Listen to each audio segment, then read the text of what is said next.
ওই এক ছেলেকে যদিও সাদ না বগুড়া ফাঁসায় দিচ্ছে যে প্রেম কইরা মারে খুন করে ফেলছে না। এখন শোনা যাচ্ছে যে ওই ছেলে তার মাকে মারে না, বরং ওই বারাটিয়া যারা ছিল তারা মারছে, এবং ওই বারাটিয়া এরা ছিল হিন্দু। দেখেন এই র্যাব এবং মিডিয়া এখনো পর্যন্ত মাছ ধরাইছে কথা নজর করে কি মেরামে গেল এতন ক্যামেরা এতন মাহফিল শেষ হয়ে যেতেছে, বয়ান করতেছি না, এখন ক্যামেরা ভাঙতে আসছে। এখন ওই বগুড়ার ভাইকে বলতেছে এইদিকে তাকান, ওইদিকে তাকানোর দরকার নেই। বগুড়ার ওই সাদ সে হত্যা করছে তার মারে। কি একটা আশ্চর্য কথা, একটা ছেলে তার মা খুন হয়েছে, তার কষ্টে বুক ফাইটে যাচ্ছে, তারে যদি নিজের মা খুনের কারণে ফাঁসাইয়া দেয়, কিন্তু সিনেমারও হার বানায় এই ভঙ্গগুলো। ওই যে কি করে পুটলা র্যাব একটা দেখছি যে পুটলা ব্যাট বাইরে যেতেছে, এই পুটলা গুলো হুট করে তথ্য নাই, যাচাই বাছাই নাই, একটা ছেলের মায়ের খুনি বানায় দিচ্ছে। আরে এই ছেলেটা তো কষ্টে আত্মহত্যা করতে পারতো। আরে দুনিয়া আমার মাও মেরে গেল, আমারে করতেছে মারে খুন করছি, কষ্টে কি করতে পারতো?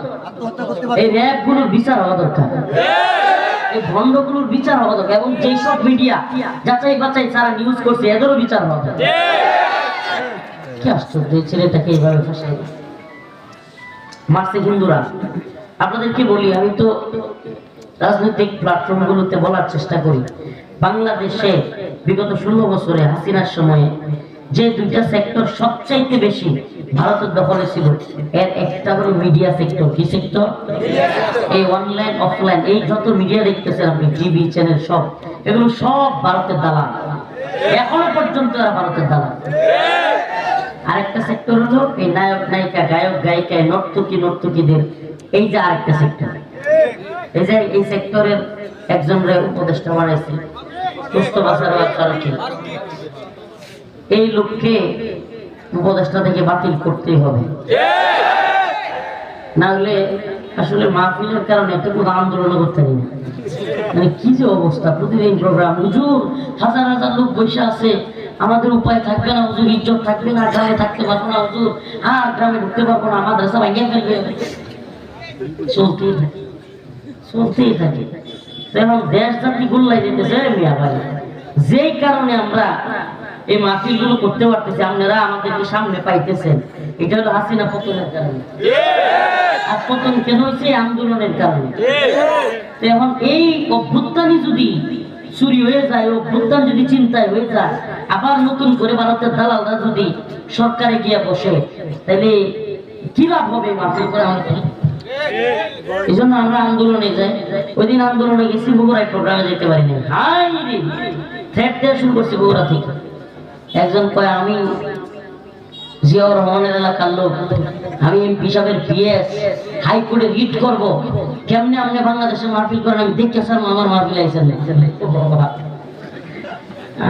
না, সারা দেশ বাইরে খাইছিল তারটা বিজলা রে, কি করবে না।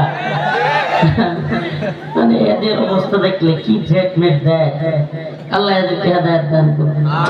কিন্তু কষ্ট আপনাদেরকে কি বলবো, আমি এই যে এতক্ষণ কথা বলতেছি, আমার শরীর কাঁপতেছে, ঠিক মতো খাওয়া নাই, ঘুম নাই, আমার জন্য খাস করে দোয়া করবেন তো ইনশাআল্লাহ। এই মাদ্রাসাগুলো ভালোবাসবেন অন্তর থেকে, এগুলো কোরআনের প্রতিষ্ঠান। এই কোরআনের প্রতিষ্ঠানগুলো থাকলে বাতিলরা এই ভূখণ্ডে মাথা ছাড়া দিয়ে উঠতে পারবে না। কোরআনের এইসব প্রতিষ্ঠানে ছেলে মেয়ে দিবেন তো ইনশাআল্লাহ, মাদ্রাসার প্রতি নজর রাখবেন তো ইনশাআল্লাহ, আমার জন্য অনেক কাজ করে দোয়া করবেন তো ইনশাআল্লাহ। তাহলে সফলতার পথ কোনটা? নামাজ। সফলতার পথ কোনটা? নামাজ। না লক্ষ টাকা চাকরি? হ্যাঁ কথা কয় না, লক্ষ টাকার কোটি টাকার বাড়ি গাড়ি, এগুলো সফলতার পথ? মুমিনের সফলতার পথ নামাজ। মুমিনের সফলতার ভয়, আল্লাহকে ভয় করা সফলতার পথ। ফাহিশা কাজে না জড়ানো, লজ্জাস্থানকে হেফাজত করা। কয়েকটা কথা বললাম, আল্লাহ আমল করার তৌফিক দান করেন। বাদ দেন ভাই এগুলো, ইসকন দেশটারে কি করতেছে দেখছে আমরা নিজেরা নিজেরা মানে এরা যদিও ঠিক আছে এই ধরনের গুমরাহি এরা যাত্রা করতেছে